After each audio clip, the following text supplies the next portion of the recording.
Una década tras una condena que nunca debió ser. Aún le quedan cuentas por saldar con su exmujer, pero su encarcelamiento y posterior asesinato terminarán por destapar secretos que sacudirán los cimientos de este caso. Quédate hasta el final y dime desde qué ciudad me estás viendo. Phoenix, Arizona, 15 de marzo de 2008. El calor sofocante del desierto bañaba la sala 302 del Tribunal Superior del Condado de Maricopa. Fernando Jiménez, un respetado contador de 34 años, permanecía impasible mientras el juez pronunciaba las palabras que marcarían su destino. 10 años tras las rejas por fraude financiero y desvío de fondos corporativos. A simple vista, todo parecía claro. La fiscalía presentó transferencias dudosas, registros manipulados y documentos con lo que parecía ser la firma inequívoca de Fernando. Teneac Financial Services, donde trabajaba, había visto desaparecer $2.3 millones en año y medio, y todas las pistas apuntaban directamente a él. El golpe final vino de donde menos lo esperaba. Adebella, su esposa durante 7 años, con voz segura y mirada fría, declaró haber encontrado documentos comprometedores en su estudio personal, además de describir comportamientos extraños y conversaciones que delataban su culpabilidad. Si te gustan los casos criminales reales, suscríbete y dale like para que YouTube te recomiende más contenido como este. No te vayas ahora, lo mejor está por venir. Lo que nadie sabía entonces era que esta historia apenas comenzaba. Bajo la superficie de un caso aparentemente cerrado, yacían verdades ocultas que tardarían años en salir a la luz. La investigación, aunque detallada, se realizó bajo presión. Las autoridades, abrumadas por el monto del fraude y la urgencia por encontrar responsables, siguieron la pista más obvia. Los registros mostraban que alguien con acceso privilegiado había creado una compleja red de cuentas falsas para desviar dinero. Fernando, como jefe de contabilidad, tenía tanto el conocimiento como la autorización necesaria. En el juicio, el fiscal retrató a un hombre devorado por la ambición, gastando más de lo que ganaba. Mostró cuentas en paraísos fiscales, propiedades adquiridas recientemente y gastos sospechosos. La historia era casi perfecta, pero pequeñas inconsistencias quedaron sin explicación. ¿Cómo había conseguido Fernando, un hombre sin formación tecnológica avanzada, vulnerar los complejos sistemas de seguridad corporativos? ¿Por qué algunos documentos clave mostraban ligeras discrepancias caligráficas? ¿Y cómo explicar que, pese a su supuesto enriquecimiento ilícito, siguiera viviendo con modestia y conduciendo el mismo vehículo de los últimos 5 años? Estas interrogantes, planteadas por su defensor, se diluyeron ante el peso de las pruebas circunstanciales. Para cuando concluyó el juicio, la imagen de Fernando como un estafador meticuloso ya estaba grabada en la mente del jurado. Mientras le escoltaban de la sala, el contador mantuvo su declaración final. «Soy inocente. La verdad saldrá a la luz». Una frase repetida por muchos culpables, pero que en su caso adquiriría un significado imprevisto. Esa misma noche, mientras procesaban a Fernando en el centro de detención del condado, Adebella regresaba a su hogar compartido. Con movimientos calculados, comenzó a empacar las pertenencias de su esposo. Durante este proceso, recibió una llamada cuya breve conversación terminó con un enigmático: «Está hecho. Ahora tenemos tiempo». Lo que ignoraba era que esto no era el final, sino apenas el primer acto de un intrincado drama que tardaría 10 años en resolverse. Los primeros meses de Fernando en la Penitenciaría Estatal de Arizona fueron de confusión y desaliento. La austera realidad de Louis Prison, con sus rutinas inflexibles y constante vigilancia, contrastaba brutalmente con su vida anterior. Para un hombre acostumbrado a los balances financieros, el mundo carcelario resultaba incomprensible. Paradójicamente, sería en este ambiente hostil donde Fernando comenzaría a descubrir piezas clave del rompecabezas. A finales de 2009, durante sus turnos en la biblioteca penitenciaria, conoció a Ethan Harris, un exprogramador condenado por hackeo informático. Este encuentro fortuito cambiaría todo. Harris, con su expertise en seguridad digital, analizó minuciosamente los registros financieros del caso. Identificó anomalías inadvertidas, metadatos alterados y marcas temporales inconsistentes que sugerían manipulación experta. Estos archivos fueron modificados por alguien con conocimientos avanzados. Escribió Harris en notas que Fernando guardaría como oro. Las alteraciones son sofisticadas, pero dejan huellas digitales. Quien hizo esto sabía exactamente cómo imputártelo. Mientras Fernando asimilaba estas revelaciones, fuera de prisión la vida seguía su curso. Adebella había iniciado el divorcio apenas 3 meses después de la sentencia, alegando traición irreparable como motivo principal. Para el 2010, ella ya había recuperado su apellido original y reiniciado su vida. Sorprendentemente, había escalado a un puesto ejecutivo en Pinnacle Financial, la misma empresa donde ocurrió el fraude, ahora bajo el mando de Ryan Brooks, es colega de Fernando. Esta conexión laboral entre Adebella y Ryan despertó las sospechas del encarcelado contador. Desde su celda, con los escasos recursos disponibles, Fernando comenzó a recolectar información metódicamente. Analizaba noticias locales, revistas financieras y mantenía correspondencia con viejos contactos. Poco a poco, construyó una línea de tiempo que revelaba coincidencias alarmantes. En 2011, tomó una decisión crucial. Contrató a Sam Young, un detective privado recomendado por su nuevo abogado. Young, un exoficial de policía conocido por su minuciosidad, aceptó el caso pese a sus reservas iniciales. La investigación avanzó lentamente, encontrando múltiples obstáculos, pero gradualmente comenzó a hallar pruebas que confirmaban las sospechas de Fernando. Fotografías de 2007, meses antes de descubrirse el fraude, mostraban a Adebella y Ryan en situaciones que sugerían una relación más que profesional. Registros telefónicos evidenciaban llamadas frecuentes a horas inusuales. Más preocupante aún, Young descubrió transferencias desde una cuenta offshore vinculada a Ryan hacia la hermana de Adebella. Para 2013, Fernando había reunido suficiente material para solicitar una revisión de su caso, pero su petición fue denegada por falta de evidencia concluyente. Este revés, aunque devastador, solo avivó su determinación. Se sumergió en el estudio del derecho penal y la informática forense, transformando su celda en un improvisado centro de investigación. Mientras tanto, Adebella y Ryan florecían profesionalmente.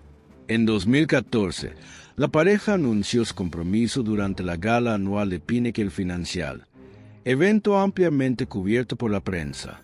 Las imágenes mostraban a una pareja exitosa celebrando su vida juntos, ignorando que los cimientos de su felicidad comenzaban a agrietarse. La primavera de 2016 trajo un giro inesperado. Michael Richardson, ex especialista en T de Pinnacle, contactó al detective Young. Lo que reveló este informante alteraría dramáticamente el caso. Richardson proporcionó registros de acceso al sistema que mostraban actividad sospechosa en los servidores financieros durante horarios nocturnos, precisamente cuando Fernando no estaba presente. Estos registros, guardados por Richardson como respaldo, evidenciaban accesos con las credenciales de Fernando pero desde terminales distintas a su equipo habitual. Lo más revelador, varias conexiones ocurrían cuando Fernando tenía coartadas verificables, como reuniones documentadas o viajes fuera de la ciudad. La verdad comenzaba a emerger. Con estos nuevos hallazgos, Young amplió su investigación al ámbito digital. Contrató de manera discreta a Zachary Perry, un experto en informática forense especializado en fraudes corporativos, para examinar los datos aportados por Richardson. Perry descubrió que las credenciales de acceso de Fernando habían sido vulneradas mediante un keylogger sofisticado instalado en su computadora aproximadamente 3 meses antes de que se descubriera el fraude. El análisis técnico reveló un dato aún más alarmante. Existían pruebas de que alguien con privilegios administrativos había creado un acceso oculto en el sistema financiero. Esta puerta trasera permitía modificar registros sin dejar huellas en los archivos de auditoría principales que revisaron los investigadores iniciales. Mientras acumulaban estas pruebas técnicas, Young continuaba otra línea de investigación centrada en las finanzas personales de Adebeya y Ryan Brooks. A través de contactos confidenciales en el sector bancario, identificó una serie de transferencias sospechosas que comenzaron 6 meses antes del arresto de Fernando. Pequeñas sumas de dinero se movieron sistemáticamente entre múltiples cuentas, terminando finalmente en una estructura corporativa en las Islas Caimán. Para 2017, la investigación mostraba un patrón preocupante. Mientras Fernando cumplía su condena, Adebeya y Ryan disfrutaban de un enriquecimiento inexplicable según sus ingresos conocidos. La pareja había adquirido una mansión valorada en $2.8 millones en Scottsdale, vehículos de alto valor y participaciones en diversos negocios locales. Este estilo de vida opulento contrastaba marcadamente con la vida modesta que Adebeya había llevado con Fernando antes de su encarcelamiento. Un avance crucial ocurrió cuando Young localizó a Kristen Ward, antigua asistente ejecutiva de Ryan Brooks. Ward había dejado Pinnacle Financial en 2015 tras un conflicto laboral, llevándose consigo documentación comprometedora. Entre los archivos se encontraban correos electrónicos entre Ryan y Adebeya que databan de 2007, un año antes del fraude, que no solo evidenciaban una relación íntima, sino que también contenían discusiones explícitas sobre resolver el problema Fernando y referencias veladas a crear nueva documentación. Particularmente revelador fue el hallazgo de un borrador de correo donde Ryan detallaba los pasos para acceder a los sistemas financieros usando las credenciales de Fernando. El documento incluía instrucciones específicas sobre cómo alterar registros transaccionales y crear pistas digitales falsas que apuntarían directamente a Fernando. El detective Young compiló todas estas pruebas en un exhaustivo informe de más de 300 páginas que presentó al abogado de Fernando en noviembre de 2017. El documento, que incluía anexos técnicos y financieros, construía un caso sólido demostrando que Fernando había sido víctima de una elaborada conspiración orquestada por su exesposa y su antiguo colega, ahora pareja sentimental. Un juez del Tribunal Superior del Condado de Maricopa ordenó una revisión completa del caso, dando a la Fiscalía un plazo de 90 días para responder a las nuevas alegaciones. La información sobre una posible reapertura del caso llegó a oídos de Fernando en diciembre de 2017, casi una década después de su encarcelamiento. Para ese momento, ya se había convertido en una persona distinta. Su cuerpo lucía más delgado, el cabello mostraba signos de canas prematuras, pero en sus ojos se mantenía una determinación firme. El 12 de marzo de 2018, casi exactamente una década después de ser sentenciado, Fernando Jiménez abandonó la Penitenciaría Estatal de Arizona. La reevaluación de su expediente había conducido a una libertad condicional mientras continuaban las indagaciones sobre la nueva información descubierta. Al atravesar la salida del penal, Fernando seguía siendo físicamente el mismo hombre que entró años atrás, pero su mirada revelaba un cambio interior profundo. El mundo que lo rodeaba había evolucionado notablemente en su ausencia. Phoenix se había expandido, la tecnología avanzó a pasos agigantados, y las personas que una vez formaron parte de su vida siguieron su camino. Entre los cambios más evidentes estaban los de Recevalla y Ryan Brooks, quienes ahora eran figuras reconocidas en el ámbito empresarial de Arizona. Su matrimonio, celebrado en 2015 mediante una fastuosa ceremonia en Sedona, había sido reseñado en diversas publicaciones locales como la alianza de dos mentes brillantes del mundo financiero. Lejos de buscar enfrentamientos de inmediato, Fernando optó por una táctica más fría y calculada. Se instaló discretamente en un apartamento sencillo ubicado en Tempe, haciendo uso de los ahorros que su hermana había resguardado durante su estancia en prisión. Siguiendo el consejo de sus abogados, Se cuidó meticulosamente de evitar cualquier tipo de interacción con Ado Ryan, aunque apenas los separaban unos 20 kilómetros. Su plan tenía varios componentes. El primero consistía en colaborar a fondo con la Fiscalía y los entes federales, que ahora observaban el caso de fraude desde un ángulo completamente nuevo. Durante varias semanas, participó en exhaustivas reuniones donde desglosaba minuciosamente los aspectos técnicos del sistema financiero de Pentacle, al mismo tiempo que señalaba fallas específicas en las pruebas que habían servido para sentenciarlo en el pasado. Paralelamente, mantuvo una estrecha colaboración con Samuel Young, cuya labor investigativa se había ampliado considerablemente. Este detective logró identificar a 3 antiguos empleados más de Pentacle Financial, quienes poseían información que podría resultar decisiva. Al principio, estos testigos se mostraron reacios a hablar, temiendo por las consecuencias en sus carreras. Sin embargo, tras conocer la existencia de nuevas pruebas y la reciente liberación de Fernando, comenzaron a mostrar disposición para cooperar. Una parte crucial del plan de Fernando fue la creación de una identidad profesional alterna, bajo el nombre ficticio de Francisco Herrera, presentado como un asesor financiero recién llegado del estado de California. Esta identidad inventada le permitió integrarse nuevamente al entorno financiero sin llamar la atención. Con el cabello discretamente teñido de gris, gafas de montura sobria y una biografía cuidadosamente inventada, Fernando, ahora Francisco, empezó a tejer una red de contactos dentro de los círculos financieros cercanos a Pentacle Financial. Este complejo entramado de identidades no respondía a un deseo inmediato de revancha, sino a una estrategia cuidadosamente diseñada con el fin de obtener datos que, de otro modo, permanecerían fuera de su alcance. Fernando tenía claro que, a pesar del volumen de pruebas reunidas, todavía faltaban piezas esenciales para completar el panorama, en particular aquellas vinculadas al paradero exacto de los fondos desviados. Fue en mayo de 2018 cuando su plan empezó a mostrar resultados. Logró ser invitado a una reunión de contactos del sector financiero, evento en el que Ryan haría acto de presencia. Durante la jornada, se mantuvo a distancia prudente, observando cada movimiento con atención, identificando aspectos reveladores en la actitud de los implicados.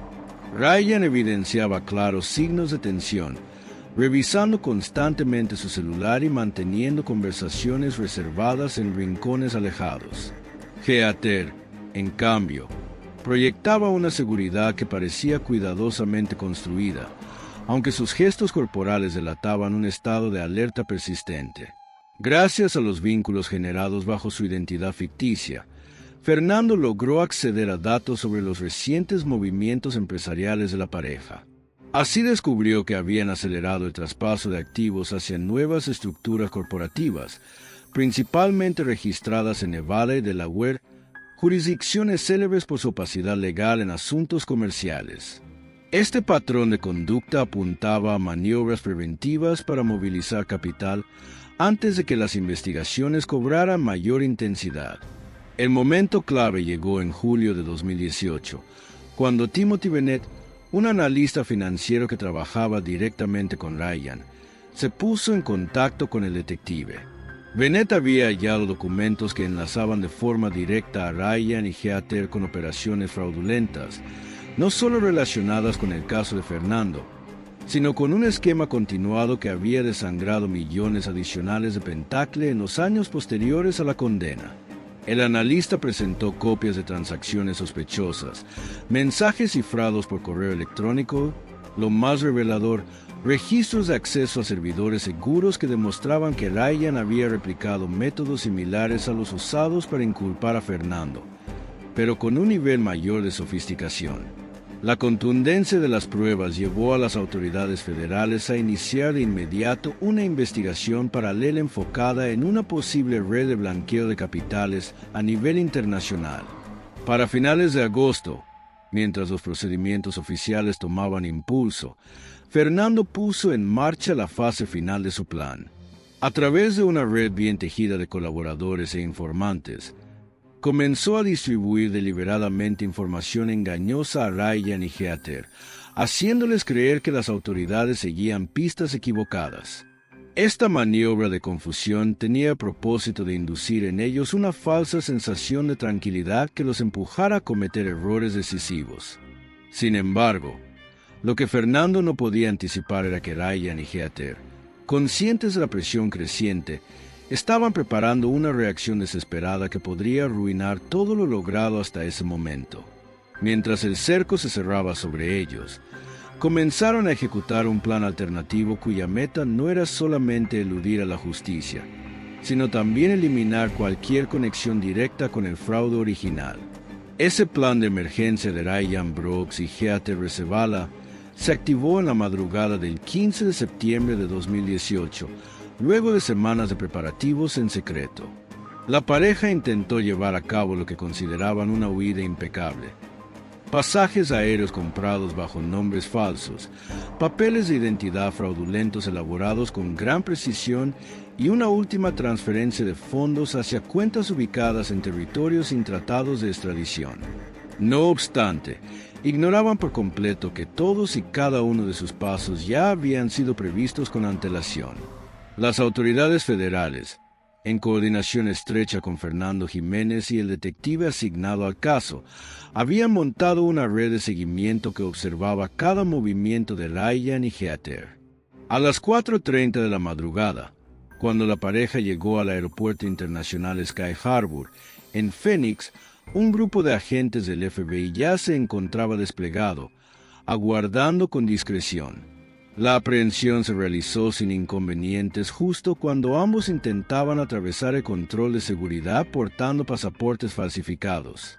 En su equipaje se hallaron dispositivos electrónicos cifrados, papeles financieros relevantes y una suma superior a los $250,000 en efectivo. Las horas posteriores permitieron dimensionar la complejidad del plan que habían diseñado. Una inspección detallada en su vivienda reveló una sala oculta, escondida tras un panel falso en la biblioteca, donde conservaban archivos detallados del fraude que había condenado injustamente a Fernando. Allí también se descubrieron pruebas de manipulaciones financieras posteriores y, de forma crucial, un diario digital en el que Heather había registrado con precisión cada etapa del engaño. Este archivo, protegido por complejos sistemas de encriptación, tardó varios días en ser descifrado por los expertos del FBI. Su contenido fue determinante para la Fiscalía. Confesiones claras y directas. El juicio dio inicio en febrero de 2019 y no tardó en captar la atención mediática. El equipo fiscal presentó una acusación estructurada que no solo desenmascaraba la estafa inicial contra Fernando, sino que también revelaba una red de operaciones ilegales extendidas por más de 10 años, con beneficios ilícitos superiores a los 15 millones de pesos. La evidencia digital, reforzada por declaraciones de antiguos empleados y análisis forense de movimientos financieros, dejó al descubierto una trama cuidadosamente planeada y ejecutada con precisión. Uno de los momentos más impactantes fue la revelación de que el fraude había comenzado antes de que Ryan y Heather entablaran su vínculo amoroso. Los correos electrónicos rescatados mostraban que habían elegido a Fernando como blanco por su rol en la empresa y su acceso privilegiado a los sistemas internos. La relación sentimental fue una consecuencia de su alianza criminal, no su causa, lo que evidenciaba un nivel de cálculo frío que sorprendió incluso a los agentes más veteranos. A lo largo del juicio, que se extendió por 3 meses, Fernando mostró una admirable serenidad. Asistió cada día, siguiendo las audiencias con calma mientras se desvelaban los pormenores del complot que lo había privado de una década de su existencia.